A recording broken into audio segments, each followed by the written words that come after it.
Hi friends, welcome to TAFIS Academy. TNPsc Group 1 Mains நம்ம current affairs answer writing அந்த series பார்த்துருக்கோம் இல்லையா. So current அஃபேர்ஸில் என்னென்ன மாதிரியான இன்புட் கொடுக்கலாம், எப்படி ஆன்சரை வந்து என்ரிச் பண்ணலாம் அப்படிங்கிற இனிஷியேட்டிவ் வந்து பார்த்துட்ருக்கோம் சரியா. ஸோ அதில் வந்து நம்ம 8 days வந்து கம்ப்ளீட் பண்ணிட்டோம். ஸோ இன்றைக்கி வந்து நம்ம டே நம்பர் 9 பார்க்க போகிறோம். ஸோ இன்றைக்கான டாபிக் என்ன அப்படின்னா, ஒரு மோஸ்ட் இம்பார்ட்டண்ட் ஒரு கிளைமேட் சேஞ்ச் ரிலேட்டடான டாபிக். என்விரான்மெண்ட் வந்து உங்களுக்கு இந்த டாபிக் வந்து கவர் ஆகும் சரியா. ஸோ ஆல்ரெடி நிறைய பேர் என்ன பண்ணியிருப்பீங்க, இதை வந்து நல்லா படிச்சிருப்பீங்க. ப்ரிலிம்ஸுக்கும் படிச்சிருப்போம், அஸ் வெல் அஸ் மெயின்ஸுக்கும் நம்ம வந்து நல்லாவே ப்ரிப்பேர் ஆகிருப்போம். இந்த டாபிக் நம்ம இதில் என்ன பார்க்க போகிறோம் அப்படின்னா, ஸோ 2015 பாரிஸ் அக்கார்டு அப்படிங்கிறத கொண்டு வரோம். பாரிஸ் உடன்படிக்கை அப்படிங்கிறது 2015 வந்து கொண்டு வந்திருப்பாங்க. ஸோ இப்போ 2025 இருக்கும் இல்லையா. ஸோ 10 வருஷம் ஆச்சு. ஸோ இந்த 10 வருஷத்தில் அந்த பாரிஸ் உடன்படிக்கையை வந்து நம்ம எந்த அளவுக்கு செயல்படுத்தியிருக்கோம், ஓகேவா, எந்த அளவுக்கு நம்ம இம்ப்ளிமெண்ட் பண்ணியிருக்கோம், இதோட ரிசல்ட் வந்து என்னவா இருக்குது, ஸோ இன்னும் நம்ம வந்து என்னென்ன மாதிரி பண்ணணும் அப்படிங்கிறத பற்றி தி ஹிந்து அப்படிங்கிற பேப்பரில் ஸோ ஒரு ஃபாரின் ஆத்தர் வந்து அவருடைய கருத்துக்களை வந்து சொல்லியிருப்பார் சரியா. ஸோ அதை நம்ம படித்து பார்க்கும்போது நம்ம எக்ஸாமுக்கு வந்து ரொம்ப தேவையான பாயிண்ட்ஸாக இருந்ததுனால அதை நம்ம என்ன பண்ணுறோம், இங்கே வந்து உங்களுக்கு வந்து ஷோகேஸ் பண்ணுறோம் சரியா. ஸோ அவர் நிறைய விஷயம் சொல்லியிருப்பார். ஸோ நமக்கு எல்லாத்தையும் எடுத்துக்காமல் எக்ஸாமில் நம்ம மெயின்ஸில் வந்து என்ன மாதிரி பாயிண்ட்ஸ் கொடுக்கலாம் அப்படிங்கிறத மட்டும் என்ன பண்ணியிருக்கோம், அதில் வந்து கட் ஷார்ட் பண்ணி மோஸ்ட் இம்பார்ட்டன்ட் பாயிண்ட்ஸ் மட்டும் உங்களுக்கு வந்து இங்கே ஷோகேஸ் பண்ணுறோம். கண்டிப்பாக இந்த ஏன்னா இவர் வந்து ஒரு ஃபாரின் ஆத்தர், ஒரு ஃபேமஸான என்விரான்மெண்டலிஸ்ட். ஸோ அவருடைய பாயிண்ட்ஸ் அப்படிங்கிறது வந்து எந்த ஒரு கவர்மெண்ட்டுக்கு அகேன்ஸ்டாக இல்லாமல் ஒரு நியூட்ரலைஸாக இருந்தது. நம்ம ஆன்சருமே இப்படி தான் இருக்கணும், நியூட்ரலைஸாக இருக்கணும். ஸோ இது வந்து நம்மளுக்கு ரொம்பவே செட் ஆகும் அப்படிங்கிறனால நம்ம என்ன பண்ணுறோம், இந்த பாயிண்ட்ஸை வந்து நம்ம வந்து எக்ஸாமுக்கு வந்து யூஸ் பண்ணிக்கலாம். அதை தான் இங்கே வந்து நம்ம பார்க்க போகிறோம் சரியா. ஸோ என்ன அப்படிங்கிற பார்ப்போம். Paris climate agreement. So first வந்து பார்த்தீங்கன்னா த்ரூஅவுட் த டிகேட் அப்படின்னா அது 10 years அர்த்தம். Throughout the decade the Paris Agreement has been powerful instrument that engaged the world's economy and the path to a low carbon transition. So இப்போ கடந்த 10 ஆண்டுகள் இவர் என்ன சொல்கிறாருன்னா, லாஸ்ட் 10 years வந்து இந்த பாரிஸ் அக்ரிமெண்ட் வந்து பார்த்தீங்கன்னா நம்மளுடைய உலக பொருளாதாரத்தை வந்து குறைந்த கார்பன் லோ கார்பன் டிரான்சிஷன் நோக்கி என்ன பண்ணுது, நகர்த்திட்டு போகுது, மூமெண்ட்டை நோக்கி போகுது அப்படின்னு சொல்கிறாங்க. அதனால் லோ கார்பன் டிரான்சிஷன் அப்படின்னா கார்பன் உமிழ்வு வந்து ரொம்ப கம்மியாக இருக்குது சரி. மெயினாக வந்து குளோபல் வார்மிங் அது வர்றதுக்கான மெயின் ரீசனே பார்த்தீங்கன்னா இந்த கார்பன் எமிஷன் வந்து ரொம்ப அதிகமாக இருக்கிறனால தான் சரியா. ஸோ கார்பன் எமிஷன் அதிகமாக என்ன ஆகும், குளோபல் வார்மிங் ஆகும். ஸோ ஏர் வந்து ரொம்ப பொல்யூட் ஆகும், அதனால் ஏர் பொல்யூஷன் வரும், நிறைய பிரச்சனை இருக்குது.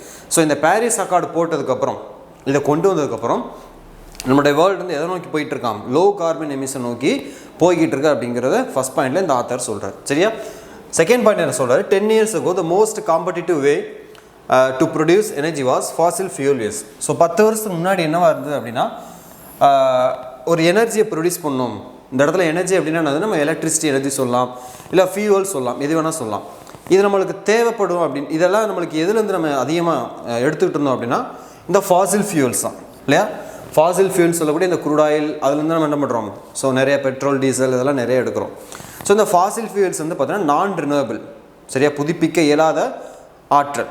அப்போ இதை வந்து நம்ம என்ன பண்ணுறோம், ரொம்ப அதிகமாக எக்ஸ்ப்ளாய்ட் பண்ணிகிட்டே இருக்கும், ரொம்ப யூஸ் பண்ணிகிட்டே இருக்கும்போது ஒரு கட்டத்தில் இல்லாமே போயிடும். அப்போ இல்லாமே போச்சுன்னா அப்போ நம்ம என்ன பண்ணலாம் சரியா. அப்போ அதுதான் இன்றைக்கி என்ன பண்ணுறாங்க, டிரான்ஸ்னா வந்து நிறைய எலக்ட்ரிக் வெஹிக்கிள்ஸ் அப்படிங்கிறதெல்லாம் கொண்டு வந்துட்டாங்க சரியா. Ethanol blending petrol, so petrol வந்து 20% வந்து எத்தனால் வந்து பிளெண்ட் பண்ணுறது, இந்த மாதிரி நிறைய வந்து இனிஷியேட்டிவ்ஸ் இப்போ கொண்டு வந்துட்டோம். பட் ஆனால் 10 years பிஃபோர் என்ன வந்தது, அதிகமான இந்த ஃபியூல் யூஸை டிபெண்ட் பண்ணி தான் நம்ம இருந்தோம் சரியா. வேர்ல்டே வந்து இதை டிபெண்ட் பண்ணி தான், இதுக்காகவே நிறைய வார்லாம் நடந்துகிட்ருக்கு சரியா. ஸோ உங்களுக்கு தெரியும் இன்டர்நேஷ்னல் ஐஆர் நீங்கள் படிச்சிருப்பீங்க. ஸோ கண்டிப்பாக அதெல்லாம் economy, international economy and international politics எதை நோக்கி இருக்குது அப்படிங்கிறது நமக்கு எல்லாருக்குமே தெரியும்.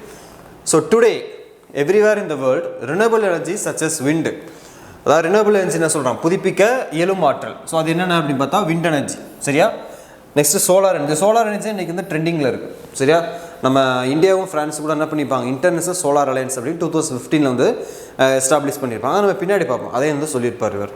So wind energy, solar energy and hydro electricity this are driving growth jobs. So இதான் வந்து இன்றைக்கி வந்து ப்ராக்டிக்கலாக இருக்குது. This marks tremendous progress for energy security and sovereignty. So நம்மளுடைய எனர்ஜி செக்யூரிட்டி எப்படி நம்ம ஃபுட் செக்யூரிட்டி சொல்கிறோம், ஸோ ஃபுட் செக்யூரிட்டியாக நம்ம என்ன பண்ணோம், க்ரீன் ரெவல்யூஷன் அப்படிங்கிறத கொண்டு வந்துட்டோம்.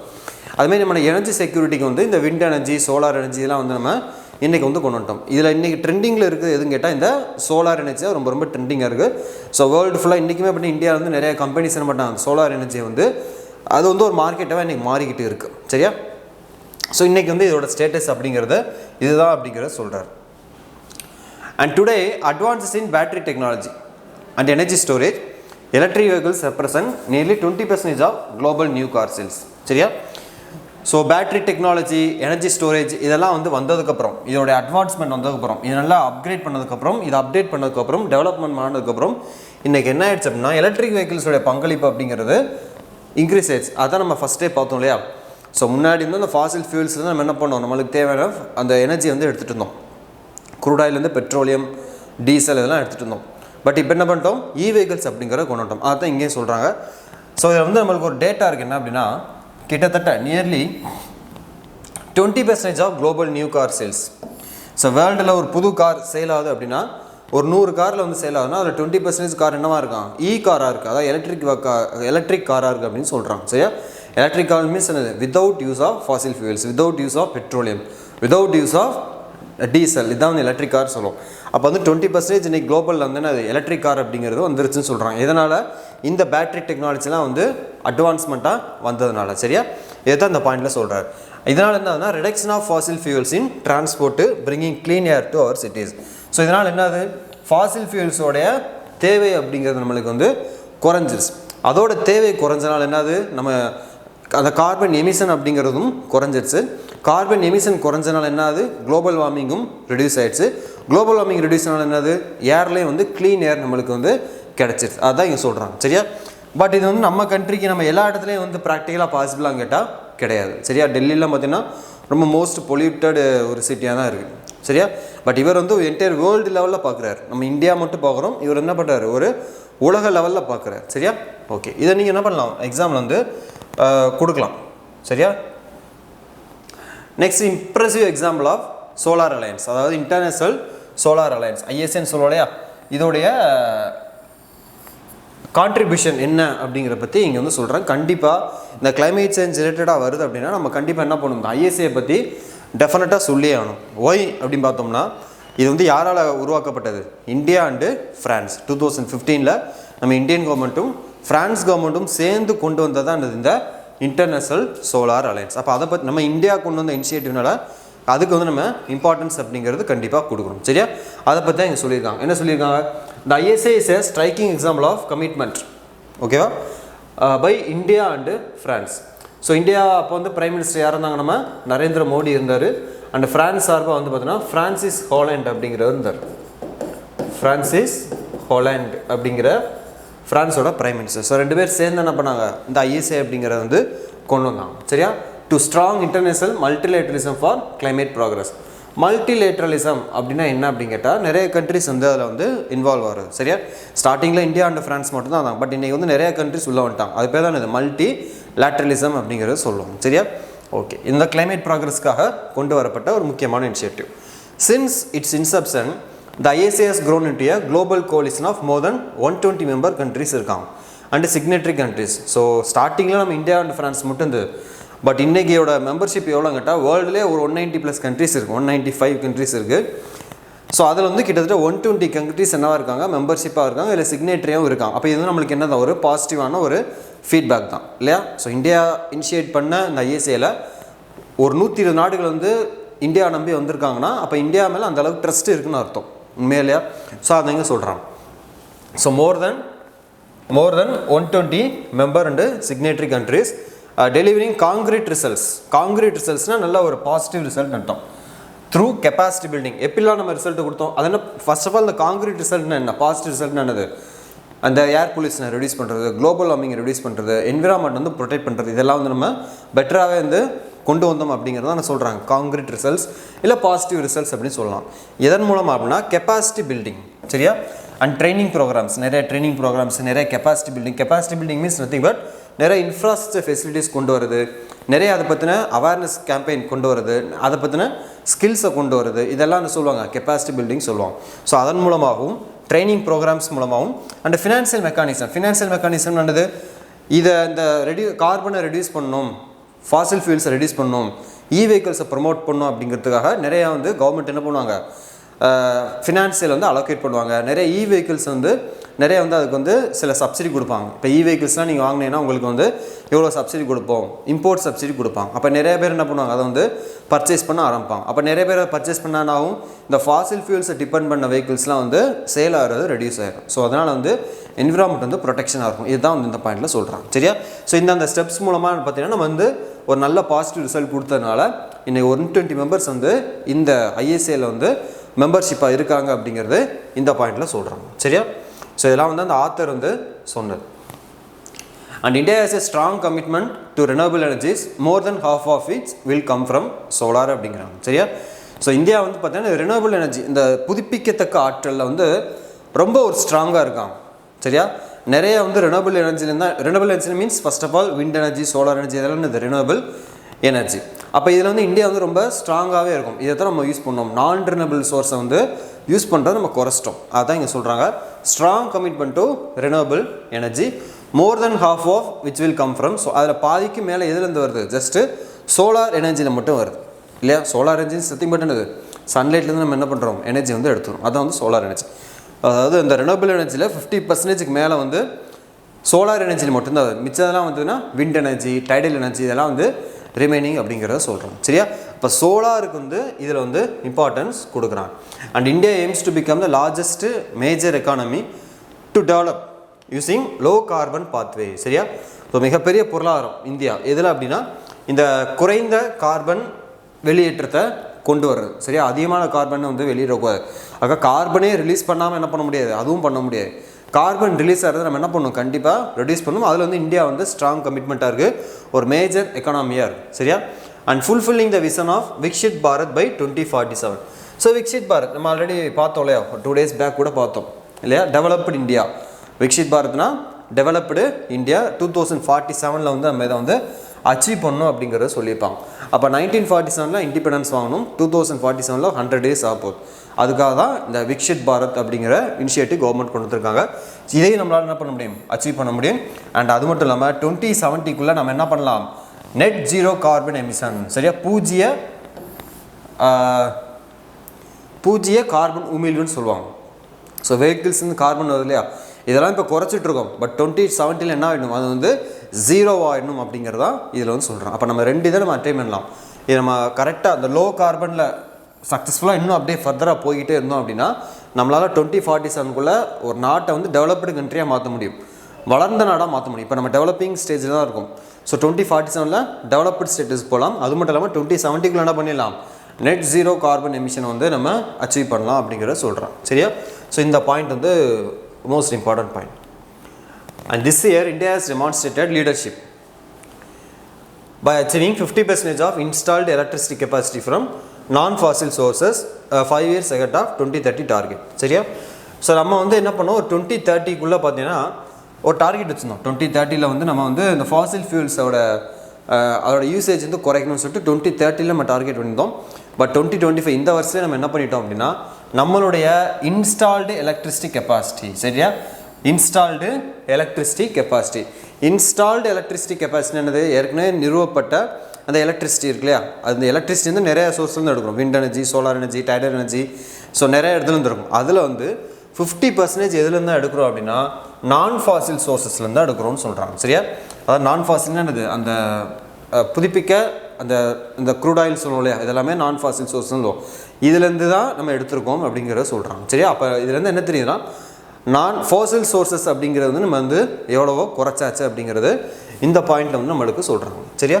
ஓகே, இது ஒரு முக்கியமான பாயிண்ட். சரி, இது எல்லாமே பார்த்தீங்கன்னா இந்தியா பற்றி சொன்ன பாயிண்ட்ஸ். அதாவது இதுக்கு மேலே வந்து பார்த்தீங்கன்னா ஜஸ்ட்டு ஒரு வேர்ல்டு லெவலில் சொல்லியிருப்பார் அந்த ஆத்தர். இதுக்கப்புறம் என்ன சொல்லியிருப்பார்னா இந்தியா பற்றி நிறையா பாசிட்டிவான பாயிண்ட்ஸ் சொல்லியிருப்பார். அப்போ இந்த மாதிரி பாயிண்ட்ஸை நம்மளுக்கு வந்து தேவை.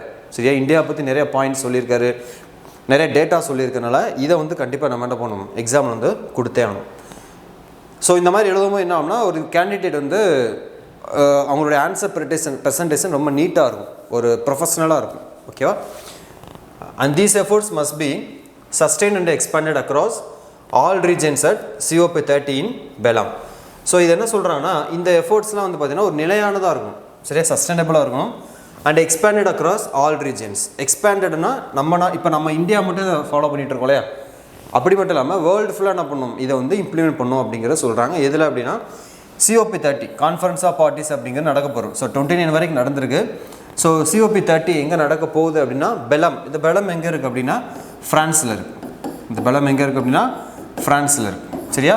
ஸோ இது வந்து நடக்க போகுது அப்படிங்கிறத சொல்கிறாங்க. சரியா? அப்போது என்னென்ன மாதிரி பண்ணணும் அப்படின்னா ஒரு 5 ப்ரையாரிட்டிஸ் இருக்குது.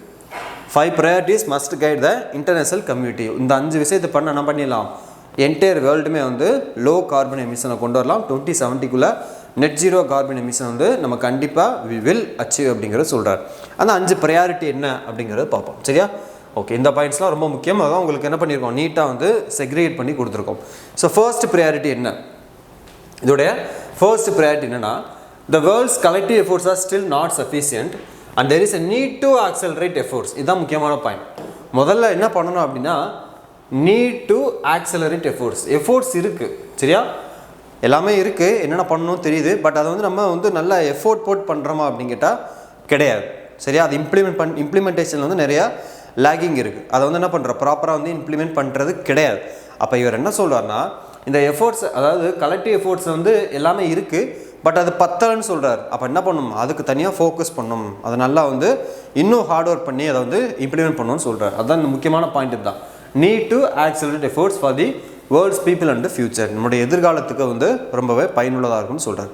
ஸோ இதுதான் வந்து ஃபர்ஸ்ட் பாயிண்ட். சரியா? முதல்ல வந்து என்ன பண்ணணும், எஃபோர்ட் இருக்குது, எஃபோர்ட் போடுறீங்க, பட் என்ன பண்ணல, அது வந்து பத்தலை. இப்போ எக்ஸாம் படிக்கிறோம் அப்படின்னா ஸ்லோவாக படிச்சுட்டு போம். சரியா? ஸ்டார்டிங்கில் ஸ்லோவாக படிக்கலாம், பட் கடைசி வரைக்கும் என்ன பண்ண முடியாது, ஸ்லோவாகவே படிச்சுட்டு முடியாது. ஸோ டே பை டே வந்து நம்ம இன்க்ரீஸ் பண்ணிகிட்டே இருக்கணும், நம்ம எஃபோர்ட்டை வந்து எக்ஸ்ட்ரா கொடுத்துட்டே இருக்கணும். அதே மாதிரி தான் இங்கே. சரியா? எஃபோர்ட் வந்து இன்னும் அதிகமாக கொடுத்தா தான் நம்மளால் இதை என்ன பண்ண முடியும், அச்சீவ் பண்ண முடியுங்கிறது இவருடைய ஒன் ஆஃப் தி பாயிண்டார்.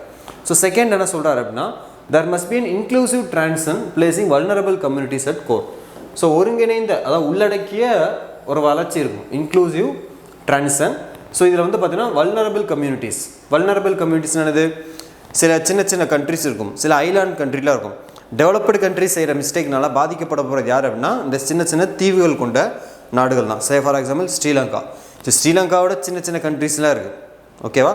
ஸோ ஜமைக்கா ஒரு கண்ட்ரி சொல்லலாம், அது ஒரு ஐலாண்ட் கண்ட்ரி. இந்த மாதிரி நிறைய கண்ட்ரிஸ் இருக்குது. அப்போ டெவலப்டு கண்ட்ரி, வளர்ந்த நாடுகள் செய்யக்கூடிய அந்த தொழிற்சாலைகள்லேருந்து வரக்கூடிய அந்த புகையினால் யார் பாதிக்கப்பட போகிறாங்கன்னா இந்த ஐலாண்ட் கண்ட்ரிஸ் வந்து பாதிக்கப்படும். எப்படி பாதிக்கப்படுவாங்க, கடல் வந்து மூழ்கிடும், அதுதான் நடக்கும். சரியா? அப்போ குளோபல் வார்மிங் நடக்குது, அதனால் ஐஸ் மெல்ட் ஆகுது. ஐஸ் மெல்ட் ஆகுதுன்னா சீ லெவல் ரைஸ் ஆகுது. சீ லெவல் ரைஸ் ஆனால் இந்த ஐலாண்ட் கண்ட்ரிஸ்லாம் வந்து கடலுக்குள்ளே போயிடும். அதான் சொல்கிறேன். அப்போ வந்து இந்த விளிம்பு நிலை கம்யூனிட்டிஸ் இருக்காங்க இல்லையா, இந்த சின்ன சின்ன ஐலாண்ட் கண்ட்ரிஸ், இவங்களை வந்து பார்த்தீங்கன்னா இம்பார்ட்டன்ஸ் கொடுக்கணும், அவங்கள வந்து மையப்படுத்தணும். சரியா? இப்போ அவங்கள வச்சு நம்ம என்ன பண்ணணும், இதை வந்து இன்னும் ஃபர்தராக வந்து எஃபோர்ட் போடணும் அப்படிங்கிறத சொல்கிறேன். சரியா? அண்ட் ஃப்ரான்ஸ், இதுக்கு ஃப்ரான்ஸ் ஒரு எக்ஸாம்பிளாக சொல்கிறாரு. ஃப்ரான்ஸ் என்ன பண்ணியிருக்காங்க அப்படின்னா France devotes on 1/3 of its climate finance. அவங்களுடைய அந்த நிதி, காலநிலை நிதி அப்படின்னு சொல்லுவாங்க, கிளைமேட் ஃபினான்ஸ் சொல்லுவாங்க, அதில் 3ல் 1 பங்கு. சரியா? ஸோ 1/3 என்ன பண்ணுறாங்கன்னா இந்த அடாப்டேஷன், அப்புறம் contributing to the green climate fund, loss and damage fund and early warning system. Example வந்து க்ரூஸ் சொல்லுவாங்க, climate resilience and early warning system சொல்லுவாங்க. இது எல்லாமே ஃப்ரான்ஸ் வந்து என்ன பண்ணியிருக்காங்க, இந்த ஸ்டெப்ஸ் வந்து எடுத்திருக்காங்க. எதுக்காக, இந்த வல்னரபிள் கம்யூனிட்டிஸ் இருக்காங்க இல்லையா, ஸோ அவங்கள வந்து ப்ரொடெக்ட் பண்ணுறதுக்காக ஃப்ரான்ஸ் எடுத்த சில முக்கியமான இனிஷியேட்டிவ். அப்போ நீங்கள் என்ன பண்ணலாம்னா இந்தியா என்ன பண்ணலாம் அப்படின்னு கேட்டால் இதே நீங்கள் ஒரு பாயிண்ட்டாக சொல்லலாம். ஸோ இந்தியா என்ன பண்ணணும், நம்மளுடைய கிளைமேட் ஃபினான்ஸ்க்கான இல்லை பட்ஜெட்டில் வந்து ஒரு குறிப்பிட்ட பர்சன்டேஜ் என்ன பண்ணலாம், இல்லை 1/3 என்ன பண்ணலாம், இந்த மாதிரி நம்ம வந்து யூஸ் பண்ணணும். எப்படி, அந்த அடாப்டேஷனுக்கு, கான்ட்ரிபியூட்டிங் டு க்ரீன் கிளைமேட் ஃபண்டுக்கு, then loss and damage fund and early warning system சொல்லக்கூடிய இந்த க்ரூஸ் அப்படிங்கிறது ஃப்ரான்ஸ் வந்து யூஸ் பண்ணியிருக்காங்க. நம்ம சிம்பிளாக என்ன பண்ணலாம், ஏர்லி வார்னிங் சிஸ்டம், இதுக்கெல்லாம் வந்து நம்மளுடைய பட்ஜெட்டில் வந்து ஒரு 1/3 வந்து அலோகேட் பண்ணணும் அப்படிங்கிற மாதிரி சொல்லலாம். சரியா? தேவைப்பட்டால் என்ன பண்ணலாம், எக்ஸாம்பிள் ஃப்ரான்ஸ் அப்படிங்கிற சின்ன ப்ராக்கெட்டில் போட்டுக்கலாம். அப்போ இதெல்லாம் பண்ண மற்ற கண்ட்ரிஸ் பண்ணியிருக்காங்க, இது நம்மளும் பண்ணலாம் அப்படிங்கிறத நம்ம ஒரு பாயிண்ட்டாக வந்து சொல்லலாம். சரியா? இதை வந்து செகண்ட் பாயிண்ட்டாக சொல்கிறார். அண்ட் தேர்ட் என்ன சொல்கிறார், that must be protection of natural carbon sinks. அதாவது இயற்கையே வந்து பார்த்தீங்கன்னா நம்மளுக்கு வந்து இந்த கார்பன் வந்து உள்ளே இழுத்து வச்சுக்கிறதுக்கு நேச்சரே நம்மளுக்கு கொடுத்துருக்கு. அது எப்படி சார் நேச்சரே கொடுத்துருக்கு அப்படின்னா அதுக்கு எக்ஸாம்பிள் தான் இந்த ஃபாரஸ்ட் அப்படிங்கிறத சொல்லலாம். சரியா? ஃபாரஸ்ட் அப்படின்னா வந்து அமேசான் ஃபாரஸ்ட்னு சொல்லலாம், இந்தியாவில் கூடிய சுந்தர்பன் ஃபாரஸ்ட் சொல்லலாம். ஸோ ரெண்டுமே வந்து இங்கே வரும். அண்ட் மேங்க்ரூவ்ஸ் சொல்லலாம், அண்ட் ஓசன். இதெல்லாமே வந்து கார்பன் சிங்க், கார்பன் அதிகமாக வெளியே ரிலீஸ் ஆகும்போது இதெல்லாம் என்ன பண்ணும், கார்பனை உள்ளே எடுத்து வச்சுக்கும். ஸோ இதுக்காக இயற்கையாக நம்மளுக்கு நேச்சரே இப்படி கொடுத்துருக்கு. அப்போ இதை வந்து நம்ம பாதுகாக்கணும், ஃபாரஸ்ட் வந்து பாதுகாக்கணும், ஃபாரஸ்ட்டை அழிக்கக்கூடாது, டீஃபாரஸ்டேஷன் பண்ணக்கூடாது. சரியா? அப்போ டீஃபாரஸ்டேஷன் இருந்தால் என்ன பண்ணும், அதை ஏஃபாரஸ்டேஷனாக மாற்றணும், அஃபாரஸ்டேஷன் சொல்லுவாங்க. அப்போ அதை வந்து மாற்றணும். ரெண்டாவது என்னது, மேங்க்ரூவ்ஸ், இதை வந்து நம்ம பாதுகாக்கணும். கடல் வளங்களை நம்ம வந்து பாதுகாக்கணும். இதெல்லாம் பாதுகாத்தாலே என்ன ஆகிடும், இந்த கார்பன் சிங்க் அப்படிங்கிறது நல்லாவே ஒர்க் ஆகும். ஏன்னா அதெல்லாம் வந்து இயற்கை கொடுத்த கொடைகள், நேச்சர் கொடுத்த நம்மளுக்கு கொடுத்த கிஃப்ட்டு. சரியா? ஸோ அப்போ இதை வந்து நம்ம என்ன பண்ணணும், ப்ரொடெக்ட் பண்ணணும். ஓகே, இது வந்து 3வது பாயிண்டில் சொல்கிறார். அண்ட் 4வது பாயிண்ட் என்ன சொல்கிறார், 4th one, there must be an empowerment of non-state actors. So empowerment அப்படின்னானது விமன் எம்பவர்மெண்ட் சொல்லணும், பெண்கள் மேம்பாடு சொல்லுவோம் இல்லையா, பெண்களுக்கு அதிகாரம் அளித்தல்னு சொல்லணும். அதேமாதிரி எம்பவர்மெண்ட்னா சில பேருக்கு என்ன பண்ணணும், சில பவர்ஸ் கொடுக்கணும். சரியா? யாருக்கு அந்த பவர்ஸ் கொடுக்கணும் அப்படின்னா நான் ஸ்டேட் ஆக்டர்ஸ் சொல்கிறாங்க. அது யார் sir, local governments, business peoples, scientist, ஃபிலாந்த்ரோபிஸ்ட்னா யார் அப்படின்னா டோனார்ஸ், ஸோ நன்கொடையாளர்கள் இருப்பாங்க இல்லையா, ஸோ அவங்க அண்ட் சிட்டிசன்ஸ், இவங்களுக்குலாம் வந்து சில பவர்ஸ் கொடுக்கணும். எதுக்காக, இவங்களுக்குலாம் வந்து இந்த காலநிலை மாற்றத்தை வந்து நல்லா செயல்படுத்தணும் இப்படிங்கிற ஒரு ஆம்பிஷன் இருக்கும். ஆனால் அதை இம்ப்ளிமெண்ட் பண்ணுறதுக்கான பவர் இருக்குமா கேட்டால் இருக்காது. அப்போ அவங்களுக்கு இந்த பவர்ஸ்லாம் கொடுத்தோம்னா இந்த ஆம்பிஷன் என்னவா கன்வெர்ட் ஆகும் அப்படின்னு கேட்டால் இம்ப்ளிமெண்டேஷனாக கன்வெர்ட் ஆகும். சரியா? எல்லாத்தையுமே வந்து கவர்மெண்ட்டே தன்னுடைய கட்டுப்பாட்டில் வச்சுக்கூடாது. நான் ஸ்டேட் ஆக்டர் சொல்லக்கூடிய இப்போ வந்து பார்த்தீங்கன்னா வந்து என்ஜிஓ சொல்லுவாங்க, நான் கவர்மெண்டல் ஆர்கனைசேஷன் சொல்லுவாங்க, அரசு சாரா நிறுவனங்கள். இப்போ அவங்களுக்கு சில பவர்ஸ் வந்து கொடுக்கலாம். ஸோ ஃபேர் வந்து பிஸ்னஸ் பீப்புள்ஸ் கொடுக்கலாம், சயின்டிஸ்ட்டுக்கு சில பவர்ஸ் கொடுக்கலாம், ஃபிலாந்த்ரோபிஸ்ட்டு, சிட்டிசன்ஸுக்கு. ஸோ இந்த மாதிரி பவர்ஸ் கொஞ்சம் ஸ்ப்ளிட்டப் பண்ணி கொடுக்கும்போது இன்னும் ஃபர்தராக வந்து எஃபிஷியண்ட்டாக இருக்கும் அப்படிங்கிறத சொல்கிறாங்க. ஓகேவா? இது வந்து 4th point. And last point என்ன சொல்கிறாங்க, there must be defended by supporting the IPCC and fighting climate disinformation சொல்கிறான். ஸோ ஐபிசிசி அப்படின்னா international panel on climate change சொல்லுவோம், international panel on climate change அப்படிங்கிறத சொல்லுவோம். சரியா? ஸோ இதை வந்து பார்த்தோன்னா நம்ம சப்போர்ட் பண்ணணும் அப்படின்னு சொல்கிறோம். சப்போர்ட் பண்ணிவிட்டு இந்த கிளைமேட் சம்மந்தமான சில டிஸ்இன்ஃபர்மேஷன்லாம் வரும், சில ஃபேக்கான இன்ஃபர்மேஷன்லாம் வரும். அதை வந்து பார்த்திங்கன்னா கவர்மெண்ட் என்ன பண்ணணும், மக்களுக்கு வந்து புரிய வைக்கணும் அப்படிங்கிறத சொல்கிறாங்க. சரியா? சில ஃபால்ஸான இன்ஃபர்மேஷன் இந்த மாதிரிலாம் நிறையா வரும் இல்லையா, அதை வந்து கவர்மெண்ட் என்ன பண்ணுவோம், சிட்டிசன்ஸ்க்கு வந்து ப்ராப்பராக வந்து சொல்லி புரிய வைக்கணும், இதில் வந்து ஃபால்ஸானது அப்படின்னு சொல்லி புரிய வைக்கணும். சரியா? ஸோ இந்த மாதிரிலாம் பண்ணணும் அப்படிங்கிறது யார் சொல்கிறா, இந்த ஆத்தர் வந்து சொல்கிறாங்க. இந்த 5 பாயிண்ட்ஸ் அப்படிங்கிறது ரொம்ப ரொம்ப முக்கியம். நீங்கள் இதை வந்து ஸ்டேட்மெண்ட்டாக கொடுத்துருக்க, ஒருவேளை 10 மார்க்கில் கொடுத்தா என்ன பண்ணணும், இந்த 5 பாயிண்ட்ஸை, இந்த 5 ஸ்டேட்மெண்ட்டை ஒரு 5 லைனாக வந்து நம்மளுக்கு வந்து சொல்ல தெரியணும். எப்படி சொல்லலாம்? ஸோ ஃபஸ்ட் பாயிண்ட் என்னது, நீட் டு ஆக்சலரேட் எஃபோர்ட்ஸ், இது ஒரு பாயிண்ட்டாக சொல்லலாம். செகண்ட் என்னது, இன்க்ளூசிவ் ட்ரான்சிஷன் அப்படிங்கிறது செகண்ட் பாயிண்ட்டாக சொல்லலாம். ஸோ தேர்ட் பாயிண்ட் என்ன சொல்லலாம், அதாவது ஒரு வார்த்தையில் சொல்லணும் அப்படின்னா தேர்ட் பாயிண்ட் வந்து protection of natural carbon sinks, இது வந்து 3வது பாயிண்ட். அண்ட் 4th பாயிண்ட் என்ன சொல்லலாம், empowerment of non state actors, இது வந்து 4th point. And 5th point என்ன சொல்லலாம், ஃபைட்டிங் கிளைமேட் டிஸ்இன்ஃபர்மேஷன், இது வந்து 5th பாயிண்ட்டாக சொல்லலாம். இந்த மாதிரி ஒவ்வொரு வேர்டில் வந்து நீங்கள் சொல்லி முடிக்கலாம். சரி, உங்களுக்கு ஸ்பேஸ் நிறையா இருக்குன்னா நீங்கள் என்ன பண்ணலாம், ஒரு சென்டென்ஸ் ஆகலாம். இல்லை ஸ்பேஸ் இல்லை கொஞ்சம் தான் இருக்கோம்னா இந்த 5 பாயிண்ட்ஸை ஒரு சின்னதாக ஒரு ஃப்ளோ சார்ட் மாதிரி போட்டுக்கலாம் டக்குன்னு. ஸோ டக்குன்னு இந்த மாதிரி போட்டு என்ன பண்ணலாம், 5 பாயிண்ட்டை வந்து நீங்கள் வந்து சொல்லலாம். Need to accelerate effort, inclusive transition, இந்த மாதிரி 5 பாயிண்ட்ஸ் வந்து டக்குன்னு சொல்லி வைக்கலாம். சரியா? ரொம்ப ஒர்த்தான பாயிண்ட்ஸ் வந்து கண்டிப்பாக சப்போர்ட்டிவாக இருக்கும், யூஸ்ஃபுல்லாக இருக்கும். கண்டிப்பாக எழுதணும். கிளைமேட் சேஞ்ச் ரிலேட்டடாக கொஸ்டின்ஸ் இருந்தால் இந்த பாயிண்ட்ஸ் இல்லாமல் அவங்க ஆன்சர் பேப்பரில் ஆன்சர் இருக்கக்கூடாது. ஸோ லாஸ்ட்டாக வந்து கன்க்ளூஷன், இவர் என்ன சொல்கிறார் அப்படின்னு கேட்டால், ஸோ நல்லா இந்த கன்க்ளூஷன் வந்து ரொம்பவே எனக்கு பிடிச்சிருந்தது. சரியா? படிச்சு பார்க்கும்போது ரொம்ப வந்து ஒரு சூப்பரான கன்க்ளூஷன் இருந்தது. ஸோ அதான் உங்களுக்கு கொடுத்துருக்கேன். ஸோ நீங்கள் யூஸ் பண்ணிக்கோங்க. ஸோ என்ன சொல்கிறாருன்னா, the transformation initiated in Paris cannot be reversed. So இந்த பாரிஸில் எடுக்கப்பட்ட இந்த டிரான்ஸ்ஃபர்மேஷன் வந்து என்ன பண்ண முடியாது, திரும்ப ரிவர்ஸ் பண்ண முடியாது. ரிவர்ஸ் பண்ண முடியாதுன்னு அப்படின்னு என்ன அர்த்தம்னா, அதெல்லாம் செய்ய முடியாது அப்படின்லாம் என்ன பண்ண முடியாது, சொல்ல முடியாது. கண்டிப்பாக we have to do it, அதை கண்டிப்பாக செஞ்சே ஆகணும். இட் மே ஃபேஸ் அப்டக்கிள்ஸ், அதில் சில தடைகள் வரலாம். சரி, இப்போ 2015 கொண்டு வந்தோம், 2025 பாரிஸில் சொன்ன எல்லா விஷயத்தையும் செஞ்சுட்டோமா கேட்டால் கிடையாது. இல்லைன்னா இப்போ ஓப்பனாக வந்து சொன்னோம்னா இல்லை அப்படின்னு தான் சொல்லணும். இது வந்து சில அப்டக்கிள்ஸ் வரலாம். சில பொலிட்டிக்கல் ரீசன் இருக்கலாம், சார் கிளைமேட் சேஞ்ச் இருக்கலாம். சரியா? இந்த மாதிரி மெடிக்கல் எமர்ஜென்சி, கோவிட் இடையில வந்துருச்சு, இந்த மாதிரி நிறைய விஷயங்கள் இருக்குது. பட் அதுக்காக என்ன பண்ணக்கூடாது, வந்து ஸ்டாப் பண்ணக்கூடாது. பட் இட் இஸ் அன்ஸ்டாப்பபிள், அதான் சொல்கிறார். இட் மே ஃபேஸ் அப்டக்கிள்ஸ், ஆனால் என்னது நிறுத்த முடியாது. It is unstoppable. பிகாஸ் ஏன் அன்ஸ்டாப்பபிள் அப்படின்னு சொல்கிறாருன்னா, adaptation has become a necessity not a choice. இதை வந்து இந்த பாரிஸ் அக்கார்டு அப்படிங்கிறது வந்து நம்மளுக்கு காலத்தின் தேவை. இது வந்து நெசசிட்டி தானே தவிர சாய்ஸ் கிடையாது. இதை செய்யலாம், செய்யாமையும் இருக்கலாம், அப்படி சொல்லவே முடியாது. அப்படி சொன்னால் என்ன ஆகிடும், குளோபல் வார்மிங் ஃபர்தராக இன்க்ரீஸ் ஆகிடும், ஏகப்பட்ட பிரச்சனைகள் வந்துடும். சரியா? அப்போ இது வந்து நம்மளுக்கு தேவை, காலத்தின் கட்டாயம்.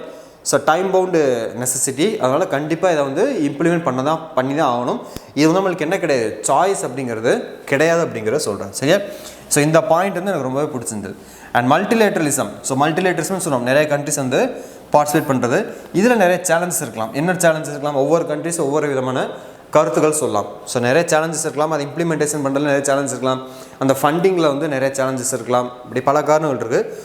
Despite challenges, multilateralism will continue to deliver if the world continues to believe in it. சரியா?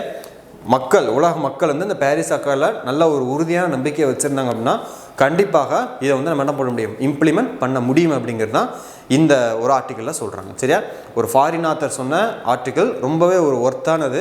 ஸோ சொன்ன ஒவ்வொரு பாயிண்ட்ஸுமே வந்து வேலிடான பாயிண்ட்ஸ், சிம்பிள் இங்கிலீஷில் அவர் சொல்லியிருப்பார். ஸோ அதான் வந்து இருக்கக்கூடிய பியூட்டி. கன்க்ளூஷன் வந்து ரொம்ப ஒரு நியூட்ரலான கன்க்ளூஷன், ஒரு பார்க்குறதுக்கு நல்லா ஒரு ப்ரொஃபஷ்னலாக இருக்கக்கூடிய ஒரு கன்க்ளூஷன். இது நீங்கள் என்ன பண்ணிக்கலாம், யூஸ் பண்ணிக்கலாம். சரியா?